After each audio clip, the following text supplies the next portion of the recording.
tarde, pessoal. Eu sou o Cláudio e, em nome da equipe de assistência espiritual de cura do Grupo Espírita Razim, estou aqui para esclarecer sobre o funcionamento do nosso trabalho. O atendimento ocorre normalmente de forma presencial no primeiro sábado do mês. No entanto, em virtude da situação que estamos vivenciando por conta do Covid-19, esse trabalho não está sendo feito presencialmente, mas apenas à distância, utilizando-se os meios digitais. Para aqueles que desejarem solicitar um tratamento à distância, pedimos que entrem em contato através do inbox do Facebook, informando o seu nome, idade, o caso que está acontecendo e o endereço, seja seu ou do paciente. Caso haja alguma recomendação após o tratamento ser feito, ela será enviada também através do inbox. Para participar do tratamento no sábado, mesmo que não tenha sido solicitado por mensagem, você deve, no horário combinado, que é sábado 16h30, se colocar à disposição do plano espiritual para participar deste tratamento. Recomendamos fazer antes o Evangelho no Lar, utilizando de preferência o Evangelho segundo o Espiritismo ou o Novo Testamento da Bíblia. Caso tenha outra obra que você goste, pode fazer a leitura neste momento, desde que ela tenha a ver com mensagens positivas. Recomendamos a colocação da água para fluidificar durante o tratamento. Nesse caso, ela deve ser reposta diariamente após você consumir um pequeno copo, de maneira que ela dure até o próximo atendimento. No horário, recomendamos que você se deite, procure ficar tranquilo, fazer uma oração ou fazer uma meditação, se ligando a Jesus. Caso você tenha disponibilidade, procure no Facebook a preleção que disponibilizamos nesse horário. De maneira alguma, nós recomendamos que o tratamento médico seja parado. Ele deve ser feito sempre juntamente com o espiritual. Recomendamos também que, nos casos mais graves, seja tomado cuidado com a alimentação pesada, evitando-se carne por 24 horas e álcool. Não podemos esquecer que Jesus, em todas as suas curas, disse: "A tua fé te curou". Portanto, nós temos que fazer a nossa parte neste momento, ou seja, nos ligarmos a Ele através das orações, nos colocarmos à disposição para que as equipes espirituais possam também nos ajudar. Tenha um bom atendimento, que Jesus esteja com você. Graças a Deus.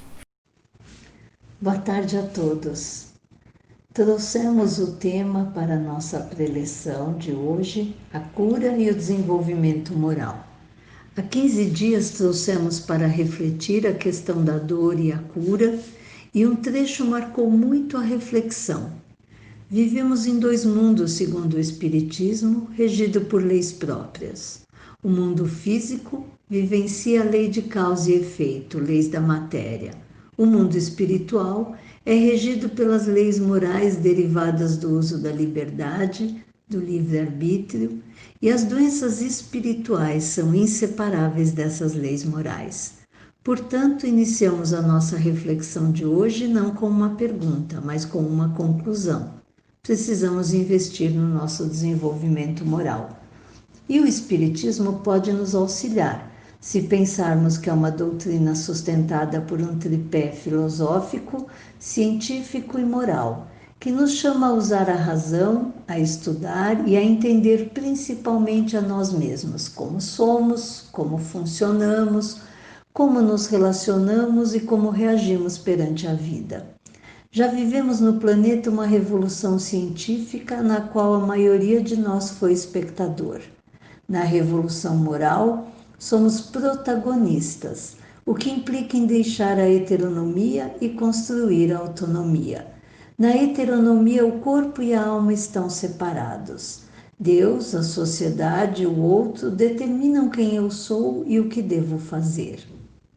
A fé cega nos impedindo de usar a razão e a obediência passiva impedindo o uso da vontade.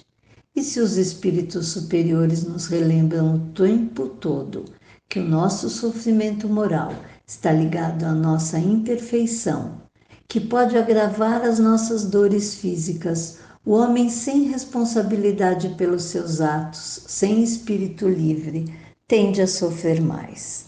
Para entendermos em que estágio moral nos encontramos, precisamos olhar para nós, ver como reagimos, descondicionar o nosso comportamento.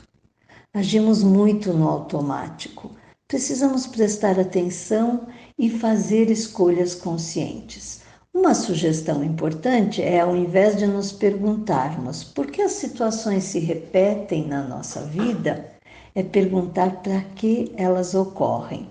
Nossa vida no plano material é composta por muitas repetições. Portanto, podemos detectar nossas pequenas imperfeições e treinar a mudança, fazendo escolhas de maneira racional. Nossas grandes imperfeições ocorrem nos grandes embates da vida e, como podem pertencer a estruturas mais rígidas, necessitam de muitas vidas para ocasionar as mudanças necessárias.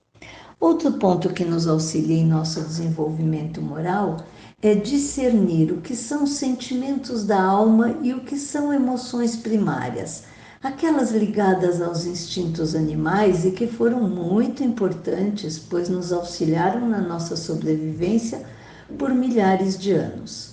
Nesse momento do nosso desenvolvimento, no entanto, nós temos que superar essas emoções primárias para mudar o nosso estágio moral. Podemos usar como exemplo a diferença entre felicidade, prazer e alegria. A felicidade é inerente ao desenvolvimento individual, é faculdade da alma e a sua conquista necessita do uso da razão e da vontade. O prazer e a alegria são momentâneos, ligados a fatos muitas vezes passageiros. A regeneração planetária depende do desenvolvimento moral de toda a humanidade. No entanto, nós devemos fazê-la primeiro em nós. Deve ser nossa meta, enquanto espíritos encarnados, nos desenvolvermos moralmente para auxiliar a construir um mundo melhor para todos. Bom, nós levantamos aqui 3 pontos muito importantes para ajudar nesse desenvolvimento. Primeiro, o desenvolvimento das faculdades da alma. Como?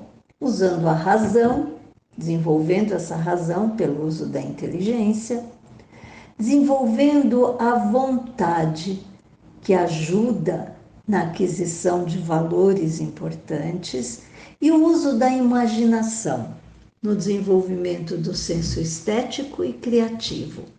As faculdades da alma trazem desenvolvimento de habilidades e competências múltiplas. O segundo ponto é o investimento nas relações, porque afinal somos seres sociais. E por que isso? Primeiro, para compartilhar o que já aprendemos e auxiliar no desenvolvimento dos demais. Depois, cooperar trabalhando em rede, nos inspirar naqueles que sabem mais e principalmente considerar as pessoas, lembrando da reciprocidade, não as usando como meio para atingir algo.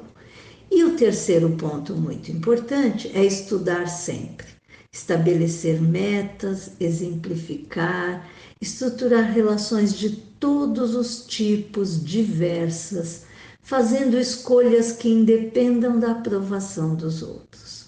Esse investimento no desenvolvimento das faculdades da alma nos auxiliam a sobrepor os instintos animais.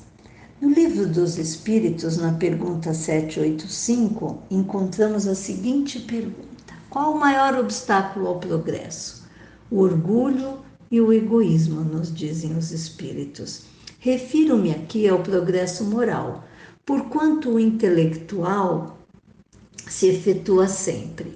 À primeira vista, parece mesmo que o progresso intelectual duplica a atividade daqueles vícios, desenvolvendo a ambição e o gosto das riquezas, que a seu turno incitam o homem a empreender pesquisas que lhe esclarecem o espírito. Assim é que tudo se prende no mundo moral como no mundo físico, e do próprio mal pode nascer o bem. Porém, esse estado de coisas não durará para sempre. Mudará à proporção que o homem compreender melhor que, além da que o gozo dos bens terrenos proporciona, uma felicidade existe infinitamente maior e mais duradoura. Nos lembram ainda os dois tipos de progresso, o intelectual e o moral, e o quanto falta para se equipararem. Entretanto, comparando-se os costumes sociais de hoje com os de alguns séculos atrás, é inegável o progresso realizado. Estamos aqui tratando da razão da nossa própria existência, com significado. Não se trata de buscar uma salvação exclusivista nem contemplativa, porque, aliás, Deus não barganha nossa submissão em troca de prazeres, nem castiga para revelar sua ira. Esse Deus foi criado pelos homens e não existe. O verdadeiro Deus faz parte da nossa essência e da nossa realidade.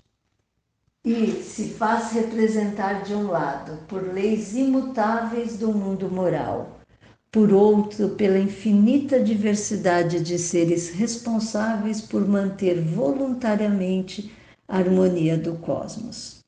Todos nós estamos sendo convidados a participar da incomensurável rede do bem. Essa é a revolução moral, que não ocorrerá por cataclismas e catástrofes, mas por adesão voluntária de cada um de nós, que estamos cansados de sofrer no corpo e na alma. Se dará por mudanças no agir, nas relações interpessoais, na renovação de hábitos e na revisão de valores. Obrigada.